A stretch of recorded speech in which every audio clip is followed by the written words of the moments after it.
কেন আবার এসব কথা বলছো বলো তো? পুয়ালি, আমি তোমায় দেবো অফুরন্ত ভালোবাসা। আগে ভালোবাসার বাসাটা যত্ন করে বাঁচতে দাও, তারপর না হয় সেই বাসায় দুজন দুজনের হব। তারপর আমার চোখ তোমার চোখকে দেখে বলবে, কি কি করে তোকে বলবো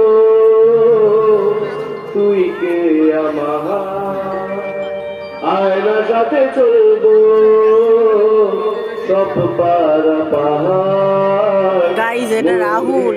আশকারাতে তোর কাছে হারিয়ে গেলাম। কি করে তোকে বলবো